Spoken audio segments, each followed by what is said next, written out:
بسم اللہ الرحمن الرحیم۔ حضرت سلیمان علیہ السلام نہر کے کنارے بیٹھے ہوئے تھے کہ ان کی نگاہ ایک چینٹی پر پڑی جو گیہوں کا ایک دانہ لے کر نہر کی طرف جا رہی تھی۔ حضرت سلیمان علیہ السلام اس کو بہت غور سے دیکھنے لگے۔ جب چینٹی پانی کے قریب پہنچی تو اچانک ایک مینڈک نے اپنا سر پانی سے نکالا اور اپنا منہ کھولا تو یہ چینٹی اپنے دانے کے ساتھ اس کے منہ میں چلی گئی۔ مینڈک پانی میں داخل ہو گیا اور پانی ہی میں بہت دیر تک رہا۔ سلیمان علیہ السلام اس کو بہت غور سے دیکھتے رہے۔ ذرا ہی دیر میں مینڈک پانی سے نکلا اور اپنا منہ کھولا تو چینٹی باہر نکلی، البتہ اس کے ساتھ دانہ نہ تھا۔ حضرت سلیمان علیہ السلام نے اس کو بلا کر معلوم کیا کہ ماجرا کیا تھا اور وہ کہاں گئی تھی۔ اس نے بتایا کہ اے اللہ کے نبی، آپ جو نہر کی تہ میں ایک بڑا کھوکھلا پتھر دیکھ رہے ہیں، اس کے اندر بہت سے اندھے کیڑے مکوڑے ہیں۔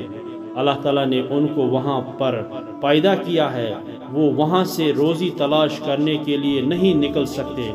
اللہ تعالیٰ نے مجھے اس کی روزی کا وکیل بنایا ہے، میں اس کی روزی کو اٹھا کر لے جاتی ہوں، اور اللہ نے اس مینڈک کو میرے لیے مسخر کیا ہے تاکہ وہ مجھے لے کر جائے۔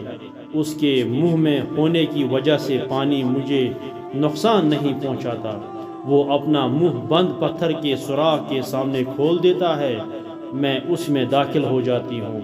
جب میں اس کی روزی اس تک پہنچا کر پتھر کے سوراخ سے اس کے منہ تک آتی ہوں تو مینڈک مجھے منہ سے باہر نکال دیتا ہے۔